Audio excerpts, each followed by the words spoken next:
My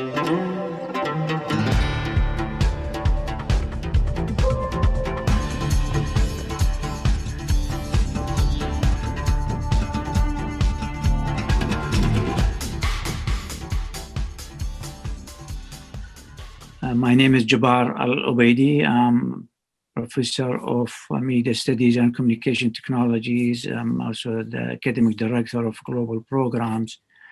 It is, I don't know if I can say it's pleasure to meet all of you, or it is pleasure, but in a very unusual circumstances. So I think it's better to say pleasure to meet you all, because you're taking the time as you view these kind of activities that really we hold, not just ourselves in Bridgewater State University, but also with our affiliated association and organization out off campus, because this is our tradition, this is our values, this speaks to our character and integrity in terms of BSU.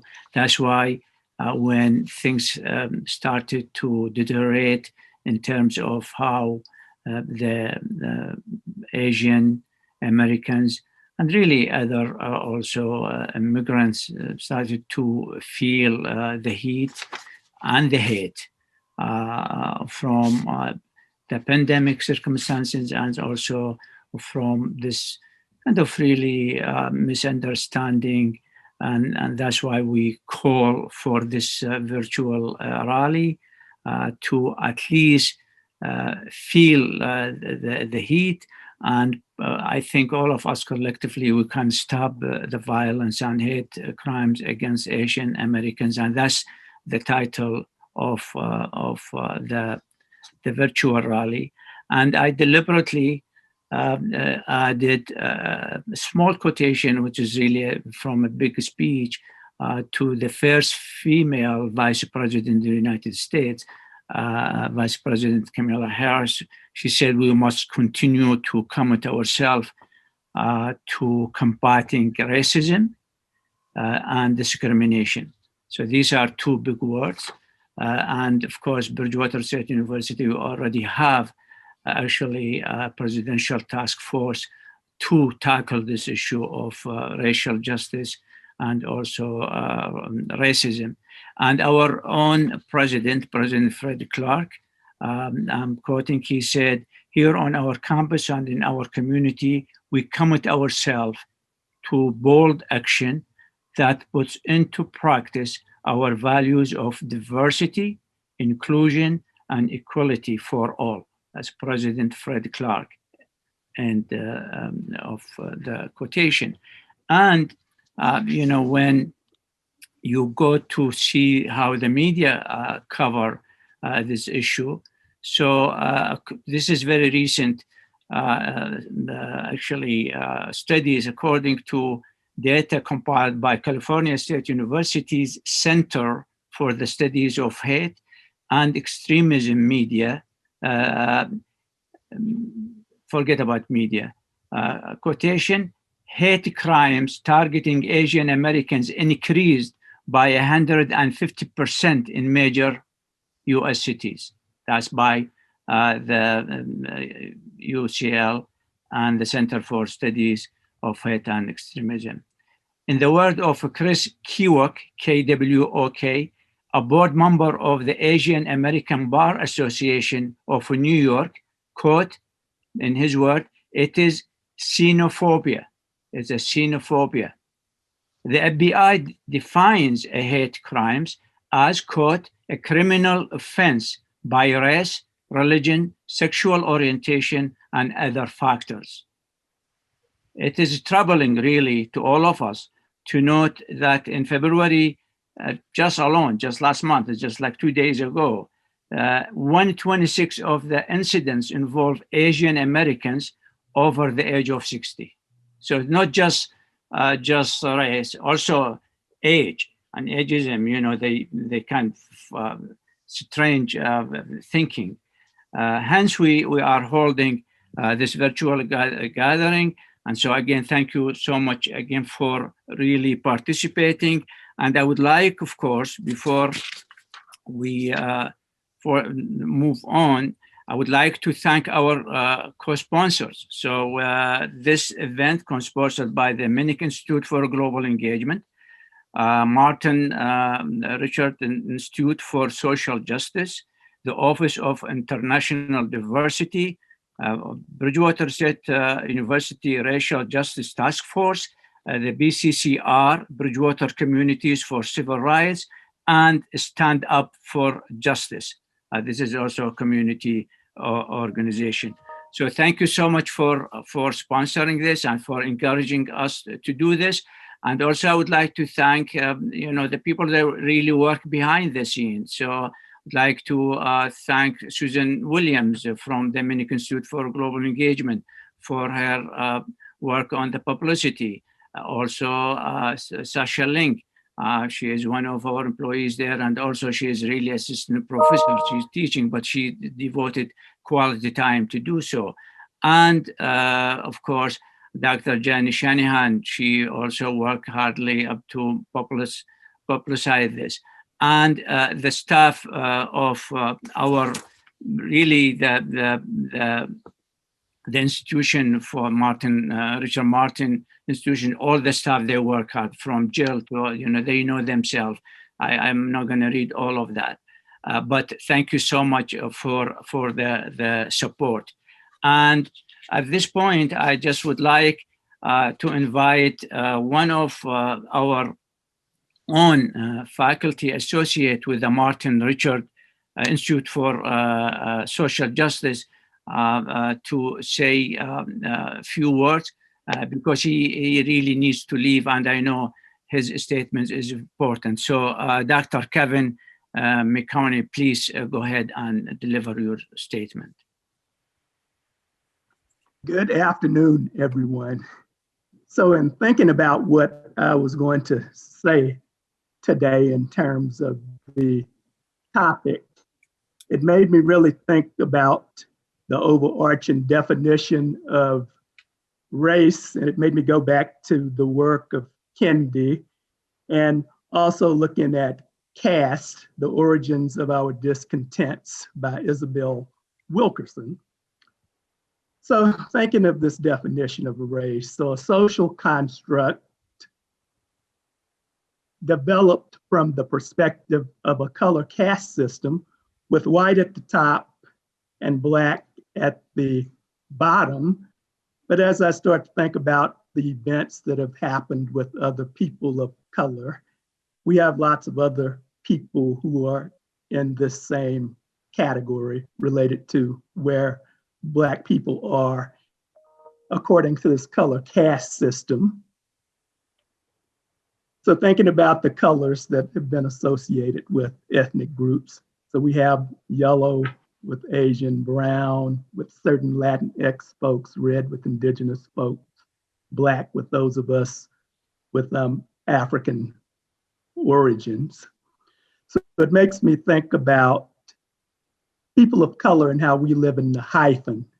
So I'm thinking of the work of Michelle Fine when I think about living in the hyphen.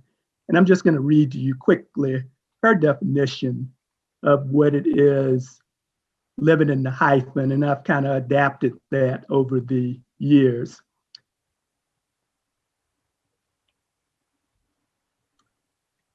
So first I explain the hyphen at which self hyphen other join in the politics of everyday life. That is, the hyphen that both separates and merges personal identities with our inventions of others. So I think part of disrupting hatred with any group, including our Asian American brothers and sisters, is to invite our white brothers and sisters to join us in the hyphen. So European hyphen American, African hyphen American, Asian hyphen American, join us in that hyphenated space where we are always thinking about our race and our ethnicity. And I will leave it at that. Thank you so much, Kevin, for that. Well, the second uh, person that I would like to invite to talk, because you know, Dr. Diana Fox really worked also closely with us, and I want to thank her for that. You know, because she really thought a lot about what does this mean for us as a campus. And so Dr. Diana Fox is the chair of the anthropology department, and she is a great contributor to the whole discussion about racial justice and equity. Diana. Thank you. Hello, everybody. I'm speaking to you as an anthropologist, as a member of the Racial Justice Task Force, and as a Jewish American in that hyphenated space, and as a human being. I put together a little statement that I would like to read. As a university, as a community, we must forcefully reject this targeting of people of Asian heritage, Asian Americans, Asian immigrants, all Asians. There is a long history of ugly racism against Asians in the United States. People from diverse, complex, and beautiful cultures, all lumped together as the perpetual foreigner in the non-Asian popular consciousness. As Anne Anlin Cheng, comparative race scholar at Princeton, recently wrote in a New York opinion piece, the model minority myth, popularized in 1966 by the sociologist William Peterson and later used as a direct counterpoint to the welfare queen stereotype applied to Black Americans, Asian Americans have long been used by mainstream white culture to shame and drive a wedge against other minority groups. They are always caught in a no-win position between whites and Black Americans. They are thought to be white adjacent, but of course they can never belong to the club. They are persistently racialized. They often don't count in the American racial equation. Asian Americans exist in a weird but convenient lacuna in American politics and culture, if they register at all on the national consciousness. It is either as a foreign threat, the yellow peril, the Asian tiger, the spy, the disease vector. The recent onslaught of anti-Asian violence, that's close quote. This recent onslaught of anti-Asian violence can partly be attributed to our former president, who spoke nonstop of the Chinese virus and even the Kung flu. This was followed by waves of ugly, hostile physical and emotional violence rooted in ignorance and bigotry. Our BSU community is not immune. Last semester, 2 of my students shared stories with me. One experienced being spat on. Another told me that when her parents left the house, they're screamed at. A third told me that her grandparents are afraid to leave the house.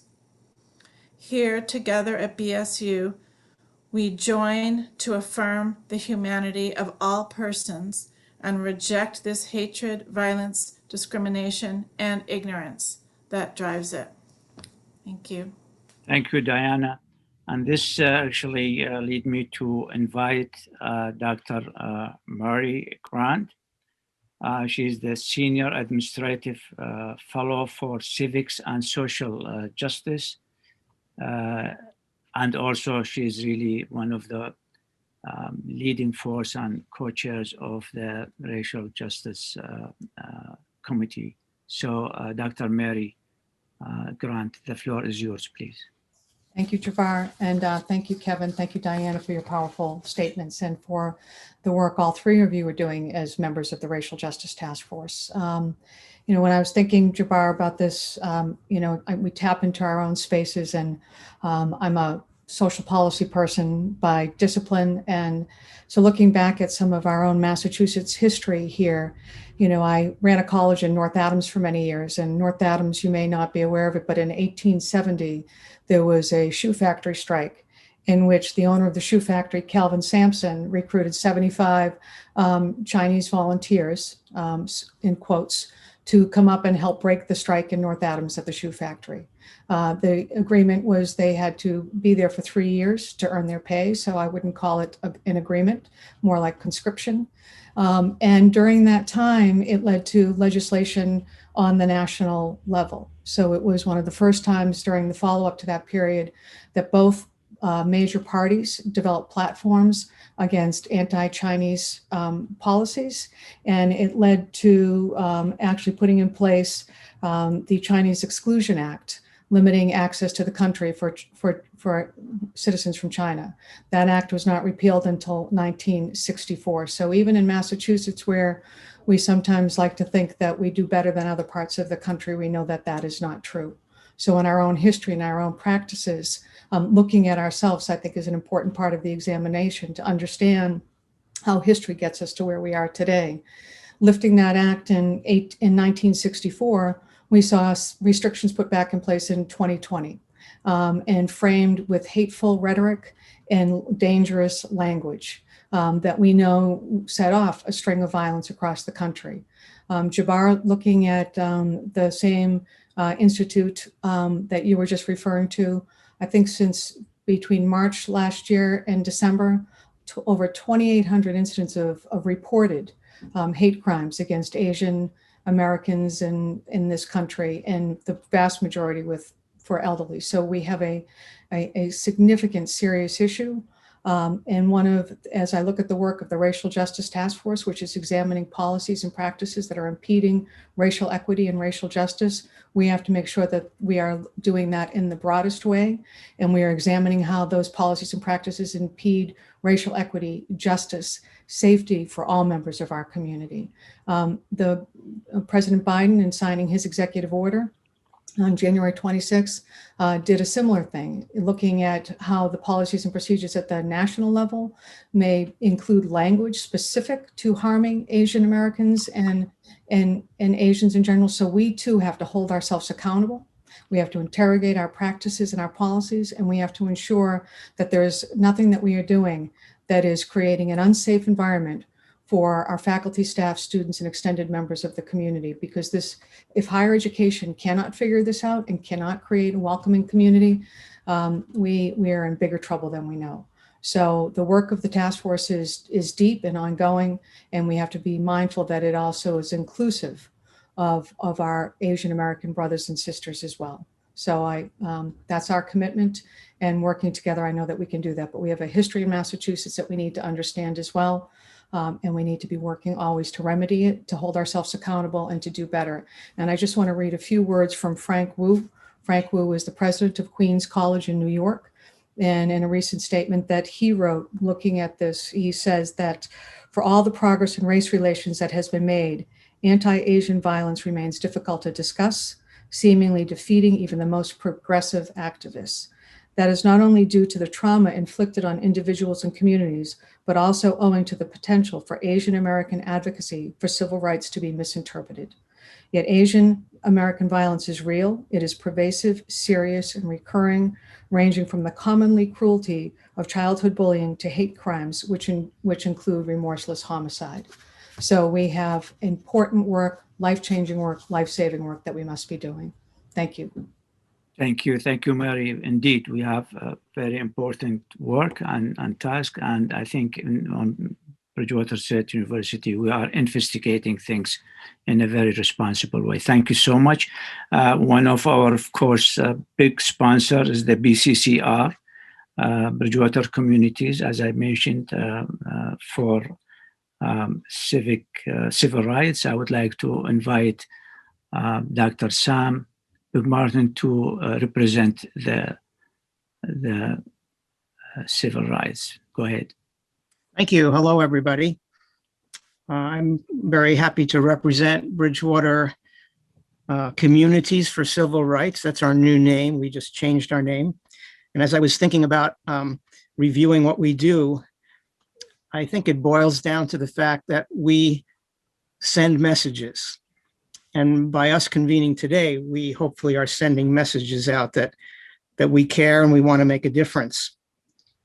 BCCR is a community-based organization. We're dedicated to educating residents and the greater community about the values of diversity and the richness of cultural differences and the sanctity of human rights.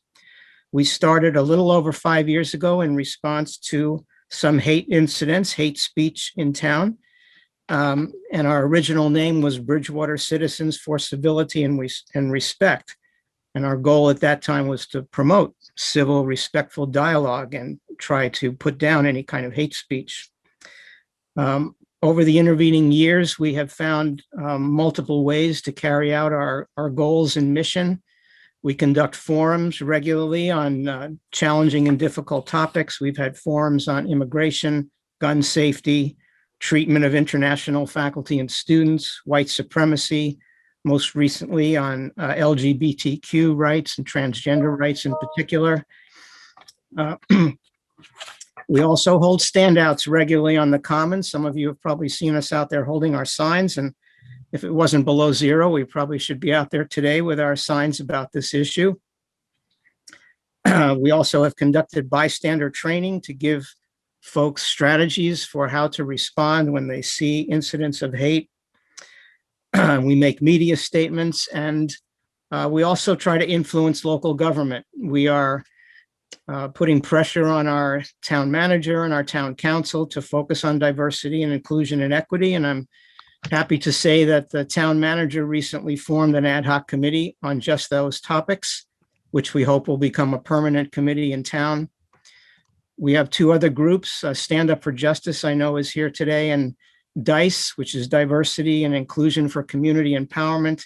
They've worked closely with the schools, and the Bridgewater-Raynham School District also has initiated a committee on diversity, equity, and inclusion. So we're making our presence felt and trying to push the people in power to make the necessary changes. So in sum, I guess we focus on education, mobilizing folks, creating networks, influencing government. And again, I think the bottom line is that, we're sending messages. Unfortunately, we're here for the same reasons over and over again, but hopefully those messages will ultimately get through. So I'm glad to be part of this rally today and know that we are here locally, and you can contact myself, Vernon, who's on the call. Vernon Domingo is a member, as is Beryl, who's also on the call today. Shirley Krasinski is here. So we have several BCCR members here. So we are available if you need us to speak out on any issue. Thank you. Thank you, Sam, for your contribution. And I know the hard work you've been doing for years. So I appreciate that. I want to put this in a historical perspective and global perspective. So I would like to invite Dr. Winkai To is our Assistant Provost for Global Engagement at the Minnick Institute for Global Engagement. Winkai, please. Thank you, Jabbar, for organizing this event. And as some of you might know that Jabbar has been always the organizer of a lot of events on campus over the last 5 years to speak out against hate crimes. And not just this time, and it's been against the Muslim ban and hate crimes against Muslims, about the Jewish synagogue hate crime, and a lot of other events we always gathered. Mostly in the campus union, student union, and talk together and express our solidarity. And I'm really glad to hear the members of the Racial Justice Task Force to start off this hour along with the community and to talk about how this is an institutional priority on our campus to address racial justice this year, and also to bring in Asian Americans as a part of the dialogue and conversation about how our university can do a better job to promote racial equality and equity, and also support all our faculty and students. So I speak myself not just as the Assistant Provost for Global Engagement, but more importantly as a Chinese American and Chinese immigrant myself, and also I also expect that other members of the Asian American faculty or community would also speak after me if they wish, to really talk about what this means to us as a person of Asian descent. Um, and some of you, if you have been following news, this, of course, this is not new, as Dr. Grant mentioned.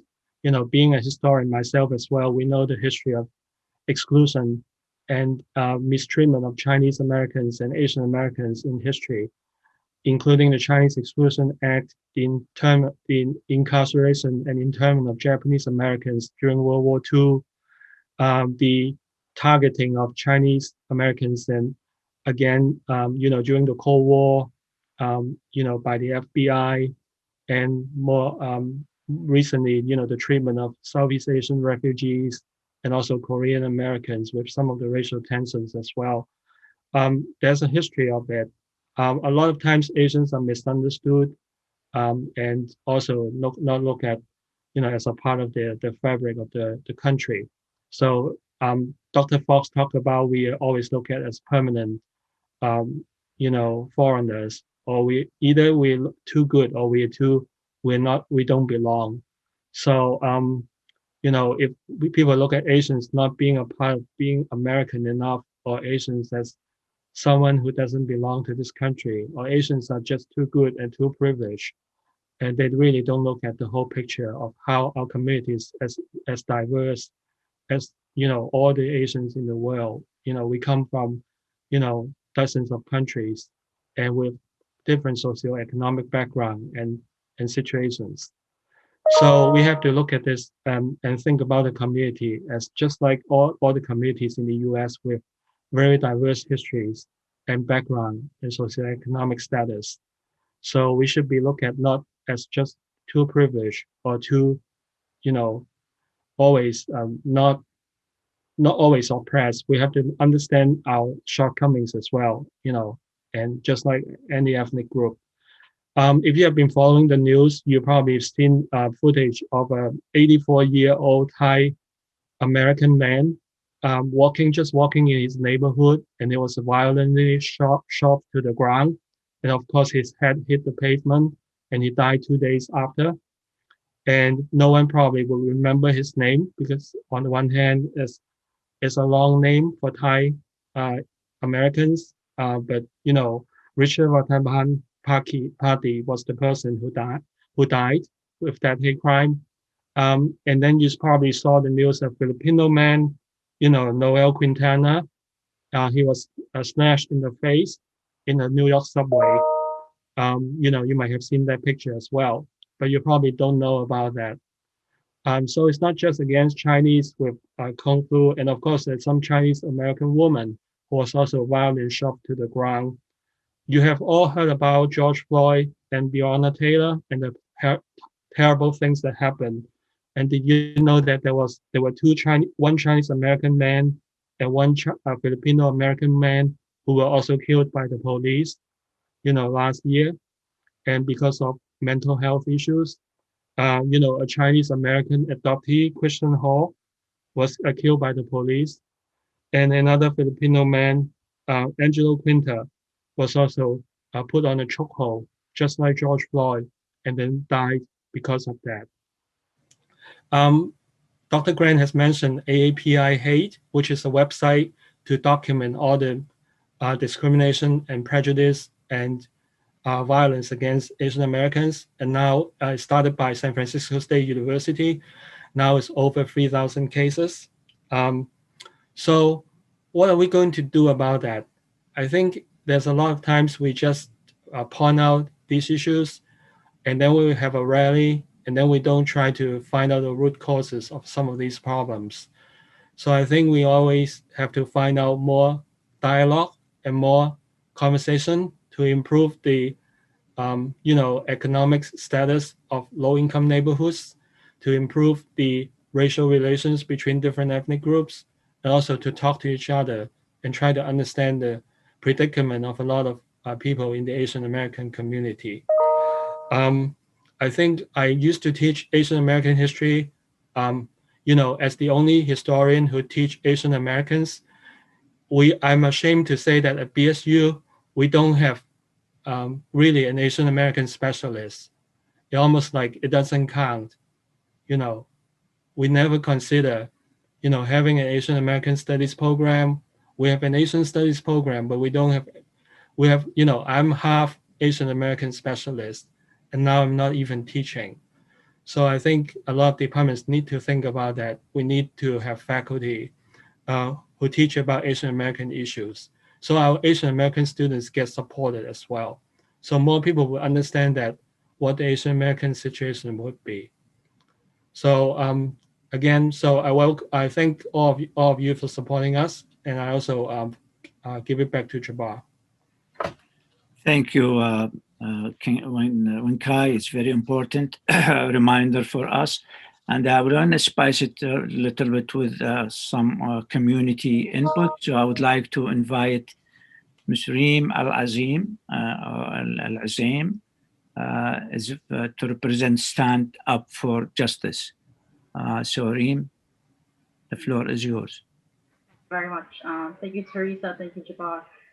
Thank you, everybody. I'm really honored to be a part of this virtual rally. My name is Reem Zaim. So I just want to say, as a social justice activist in the South Shore, important as a community, raise awareness of the proliferation of racism against Asians in America. This affects all of us. It's not just the Asian community, but we have to join them because it is crucial that everyone knows that white supremacy oppresses everyone. Everyone is affected in one way or another, and we need to dismantle it together.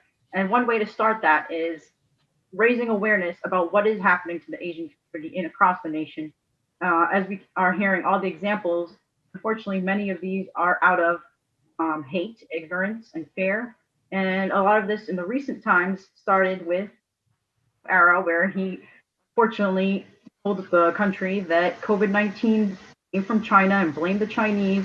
And right away, we saw a lot of examples of people being slashed and verbally attacked and spit on. And it was uncalled for. This is not something to blame any community. This is not something to blame any one group of people. It's a global virus that affects the world. So I think it's very important that we stop the system from tearing us apart as a community because we are all one community. We are all connected. As we do these, we do virtual rallies here. We also stand out in Braintree and Bridgewater in different cities across Massachusetts, just to let people know we care, we support you, you're not alone.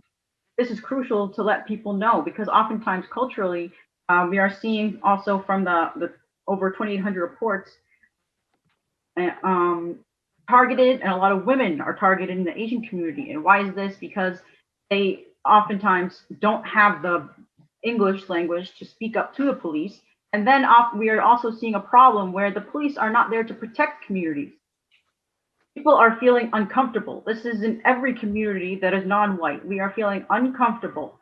I see this also in the Asian one where people are realizing they're just there to take down the report, but are they there to protect the people? So this is why we're looking for grassroots community efforts to protect the Asian people from these racist attacks. Violent attacks have been happening. There are robberies and in terms of the stores, of Chinese-owned stores and the Asian stores, Vietnamese stores, also all these in California and Oakland. A lot of the stores, shops or businesses in general, are being attacked out of and racism. And this is why there's coalitions, people that are saying we need more allyship. So this is important as people together in from Massachusetts across the nation, we all realize, you know what, we're in this together. We can't rely on the police. They're not going to help us. Their job is to protect businesses, as we've seen in Portland, as we've seen in other states.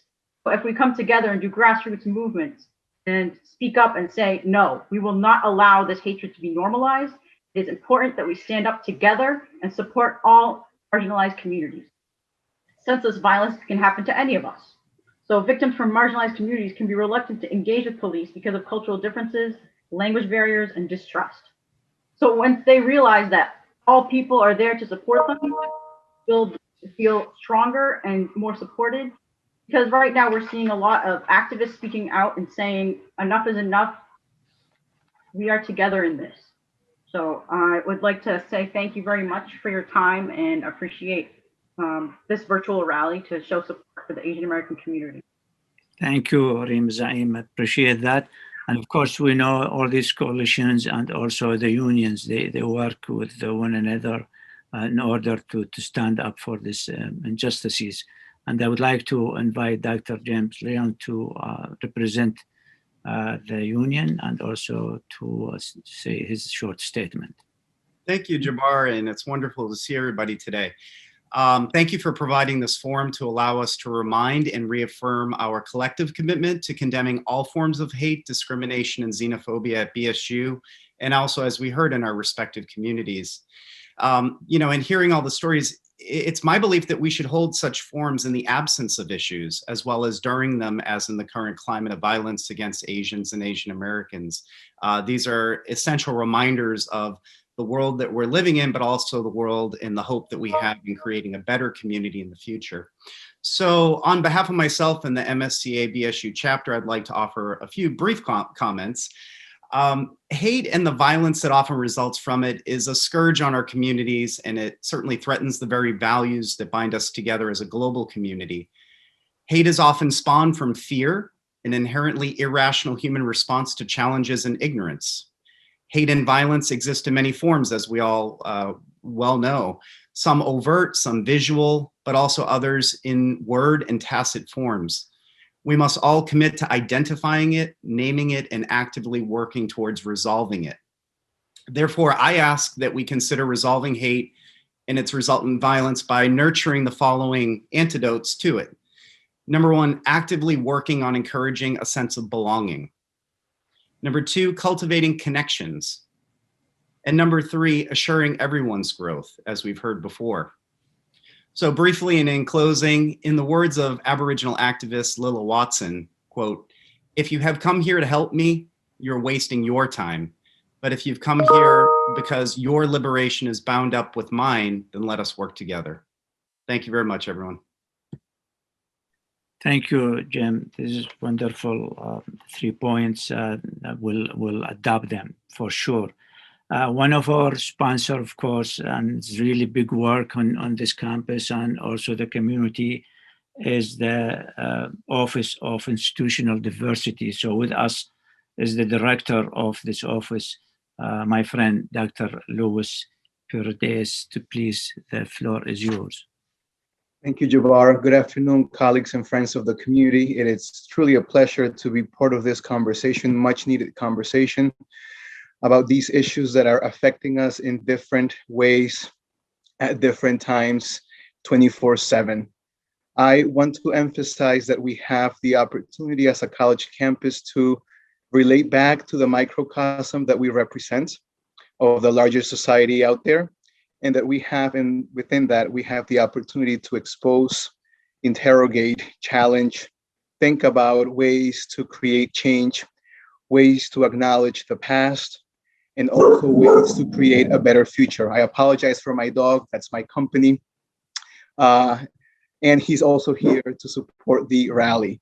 I want to emphasize a quote from an Asian American scholar, world-renowned scholar Erica Lee at the University of Minnesota. This semester, I have the pleasure to be teaching a graduate seminar for social work and immigration.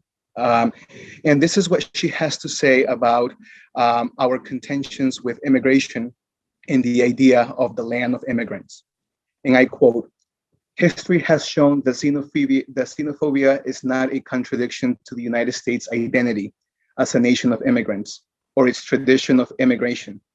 It is not a matter of the United States being either a nation of immigrants or a nation of xenophobia.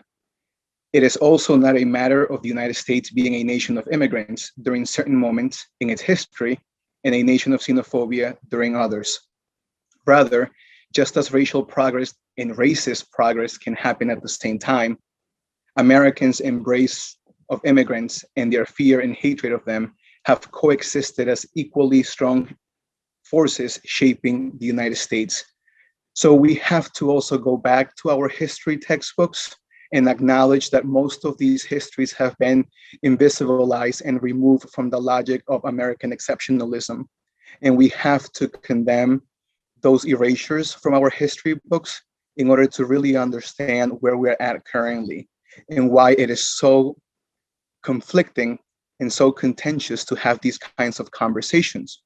I can only imagine for a person that has lived their entire life thinking that there was nothing wrong with anything in this country, and all of a sudden they begin to hear that there's so much wrong. I can only imagine what that may cause to a person, right? It's almost like somebody popping your bubble, right? Everything that you believe was right is somehow not right. So I want to emphasize that xenophobia has been part of the social fabric of this country. The history of immigration through the European lens is the one that we celebrate, and the one that is postmarked everywhere, from Ellis Island to all history textbooks. But we also have to understand the ugliness of the immigration process, the forced immigration, the silence of immigrants in different time periods. And I am grateful for the construction of networks. What is happening right now, we are expanding our networks. We are inviting new routes of knowledge to be part of this social phenomena that we're calling, or that we are working towards change. So I want to also extend my sympathy, my empathy to the entire community and the communities that are affected by the logic of hate, the logic of fear, the logic of ignorance, the logic of systems that continue to support these behaviors. We need to condemn them. We need to start speaking out about the injustices that we all face, because it's not just about being a person of color. It affects all of us in one way or another. So with that said, thank you so much for inviting me to be part of this conversation. Let's continue the work. As uncomfortable as it makes us, we need to be in the process of joining forces to combat the bigger monster that's out there. So thank you so much. Thank you, Luis, for this kind statement, an important statement. Just before I forget, I would like to thank Frances Jeffries for her help in really disseminating all the information about this rally. And also, I see my friend there, Jill Pickwick. She did an excellent job in terms of social media. So please, if I forget the name, just forgive me. It's not just that I'm not acknowledging that, but probably I'm forgetting that. Of course, on our campus, we know we have international faculty, international students, international staff. And for our guests from the larger community, probably you are not aware of this, but we have really a wonderful international, we call it international employees and network. And this led by my colleague, Dr. Youngjin Chen, and he's with us with his also colleague, Azim. I would like to invite Youngjin to say his statement. Thank you, Jabbar. I'm Yongjun in Communication Studies. I'd like to share my experience first. A few months ago, while I was taking a walk in my town, two guys on a car threw a water bottle at me and said some derogatory remarks.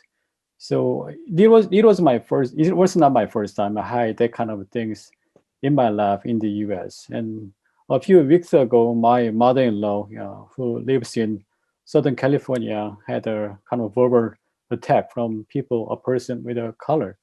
So it's really happening in my life. So it's kind of sad, but it's reality. And so speaking for the international faculty and librarians at BSU, I made a short statement I'm going to share with you guys. So it is truly sad to witness that our society is pitting people with different racial and ethnic backgrounds against each other. We must keep working on healing the divisive interracial ethnic relationship with empathy and solidarity.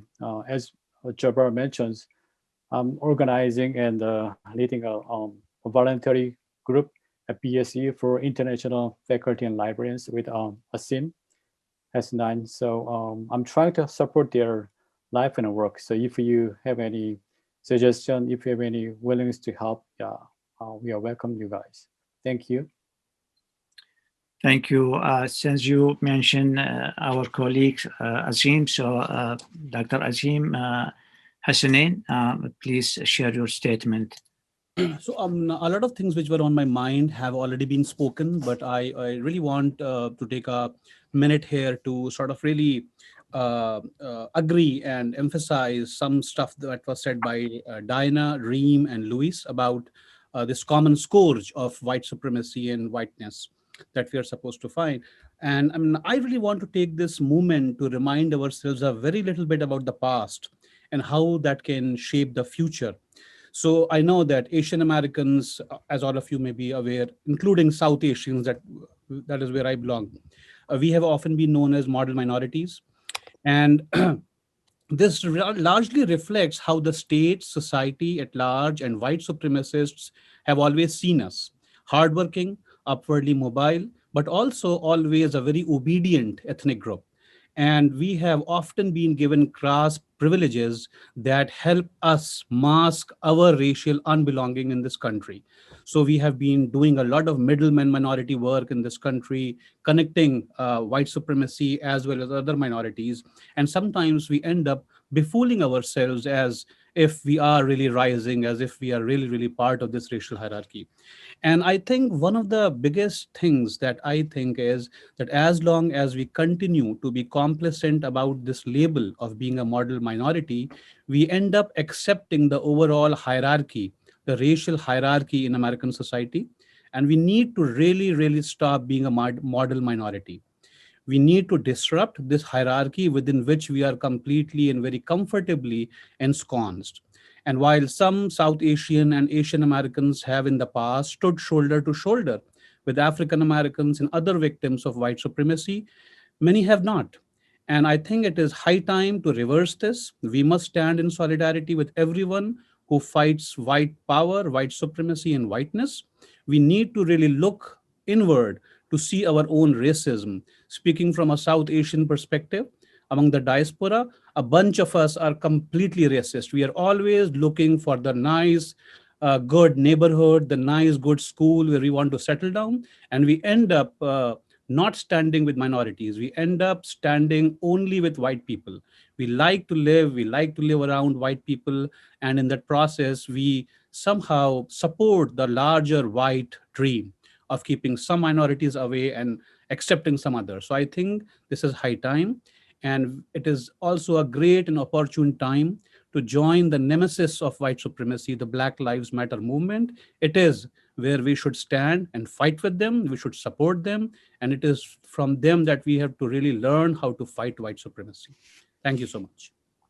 Thank you, Asim, for that.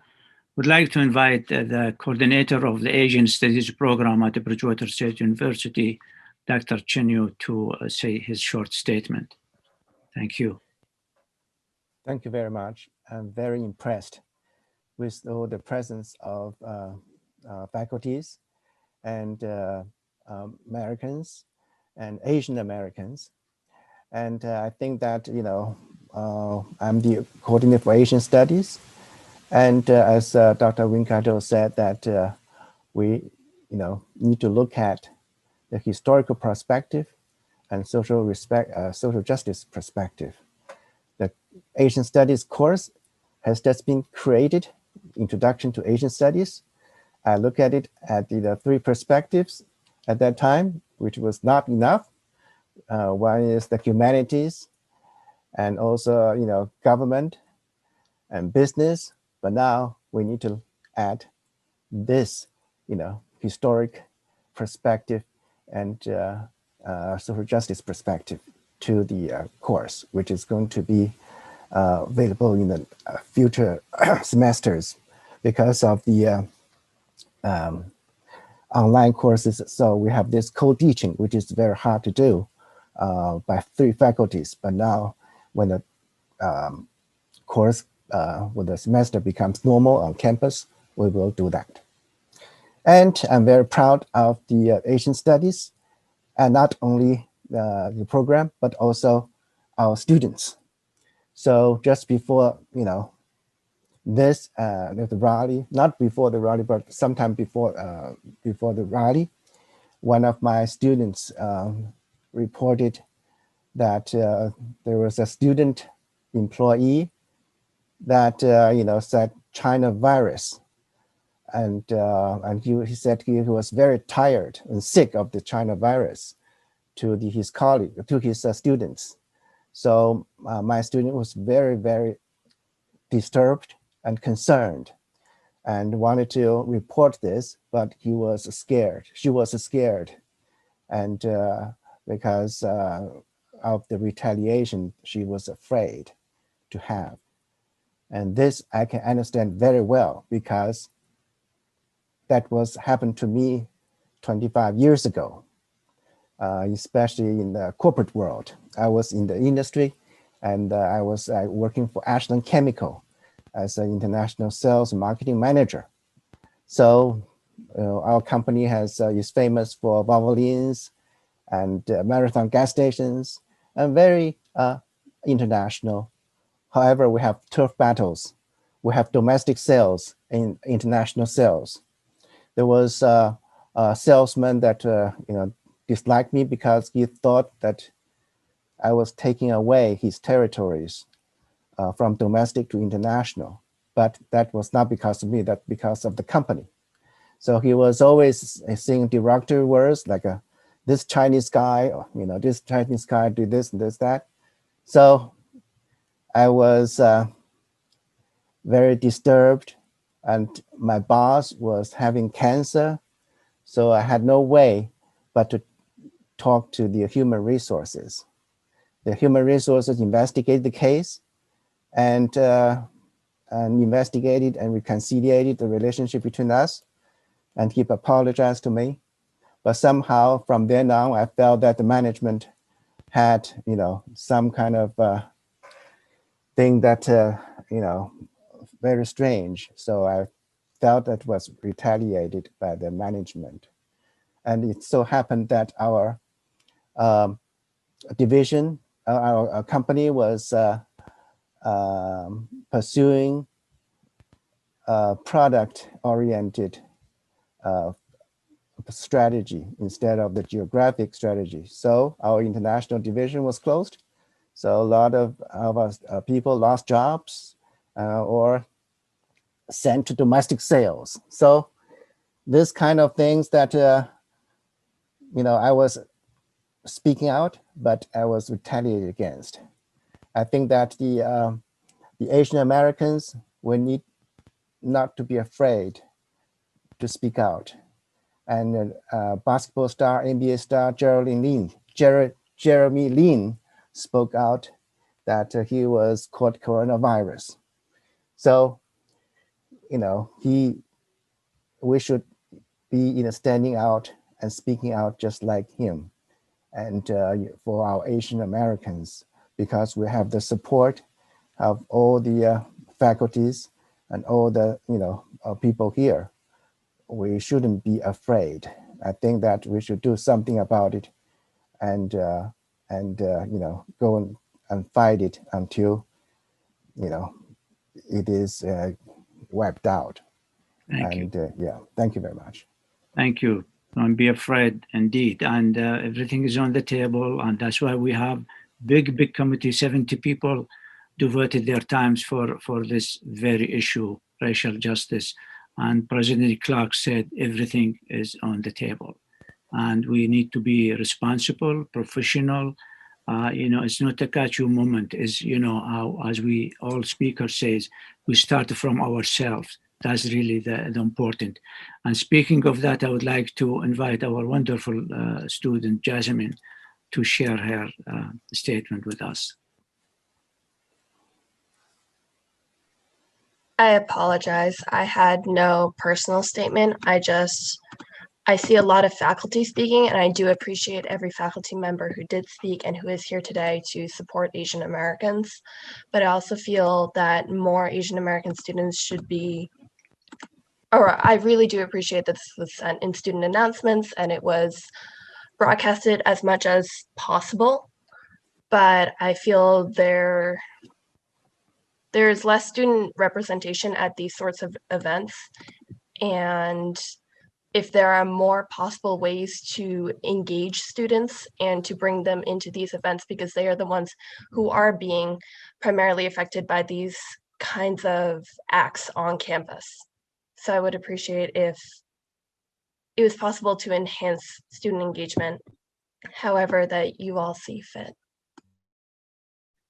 It's not an invitation, it is a duty and it's a responsibility. We appreciate this, and that's why we need people, and students like you to speak up. And we need actually to shift the culture. As you said, and thank you for mentioning that, we reach out to our wonderful students, but they are busy, they are younger than me, so they look at things differently. But your points well taken, and hopefully we'll all of together collectively will deliver on that. And at this point, I would like to invite Dr. Jenny Shanahan. She is the assistant. Oh, Jabbar, before you start that, there was a student, Derek, who wanted to speak. So I would definitely. And yeah, it's open. I know we're near the end, so please let Derek speak, and I will just thank everyone and wish you well. I don't need to say anymore. Go ahead. Thank you. And Derek's also from Asian Student Union as well. Okay, thank you, Derek. Go ahead. Hi, thank you very much, everyone. And I'm really honored to have heard everybody so far. Like, I really noticed that some of the past professors I've had, advisors I've had are here, and that really means a lot to me. It means a lot that Sydney's here, because she's really been one of my biggest influence. Literally the day I walked into Legacy, used to be known as Center of Multicultural Affairs. I'm a senior, if anybody doesn't know about that. I am a Vietnamese Asian American. And honestly, over the past, well, obviously this has happened in the past, it's been happening, but after seeing how skyrocketing the numbers have been, like, one of the things that really impacted me, like at the beginning of the pandemic, was when President Trump called it the Chinese virus. And not only did I think about like all Asian Americans in this country, everywhere around the world, I'm just thinking that he pretty much just planted a target on like future generations, whether it's from America or from other places. Like, putting that target is something you can't take back. But I know it's not easy with everything happening right now. But like, I do notice that the Racial Task Force has been doing the best they can. And sometimes that's all you can ask, but it's not an easy thing to get past. But I'm really glad I'm seeing people speak out today, seeing my friends speak out, family. And it is just a lot to take in, but like, I'm really glad someone is trying. Well, we're all trying to come together. Well said. Thank you so much for that, and thank you for representing our students. And from my part, I will do my best to be more, reaching out to our population. We tried our best, but as always, there is lack of something. At this point, I would like to again bring Dr. Jenny Shanahan. She is the Assistant Provost for Center for Transformative Learning. Thank you, Jabbar, and thank you to everyone who's here. I feel so grateful to be part of this community and the holistic approach to social justice, social and racial justice on this campus. And with all of you, I realize it's 1:01 p.m. So what I'll just say briefly is that in addition, of course, to the hate crimes and the physical violence that's reported and not reported, there are so many interpersonal interactions where we can make a difference. And especially those of us who are not Asian, we have a responsibility to be loud allies. Carolyn Petrosino, who's a co-chair of the Racial Justice Task Force, said at last week's Black History Month event, in response to a white student who asked about being an ally, Dr. Petrosino said, "Be loud. Let people know that you're an ally." I think it's so important to let our Asian colleagues, friends, acquaintances know that we stand with them. whether we use hashtags on social media. I know that those are joked about, but I do think that that's a way that we send a signal that we are allies, that we are standing in solidarity. And then in any interpersonal interactions where we have a chance to speak of our values and our love for our fellow human beings, and anything that any discriminatory language or xenophobic language, that we intervene, that we speak up, we talk about that hurtfulness. Dr. Yu talking about that student who heard that racist phrase, was it just today? I mean, it's unacceptable, and unacceptable if no one else there spoke up. So we need to be loud, brave, and really show our allyship. Thank you. Thank you so much. So be mindful of your time as always. I learned that from really Dr. Mary Grant. She always conduct time and say, this is the time we got to go. So I just received this an email from a colleague of mine, and Boriana Marchenviva. She said, I'm writing to express my solidarity with Asian Americans and Asian immigrants who are unfairly being discriminated and targeted in the current pandemic environment. I applaud your efforts to unite BSU campus, unite BSU campus community, and to reaffirm inclusion and tolerance, acceptance. Unfortunately, I will not be able to attend. It's well said. So thank you so very much. I think always we should take care of ourselves, one another, and also speak up, and also reach out to our neighbors, to our students, to our faculty, librarians, staffs. I'm very proud that personally, I live in Bridgewater. I'm part of these two organizations that they co-sponsor. This is always, you find them on weekends, especially Saturday, around the Rotary of Bridgewater and other cities. Thank you so much. Be safe and stay always engaged with these events. Hopefully next time when we'll get together virtually on something really positive, and let's the light shine. Thank you so much and have a wonderful afternoon.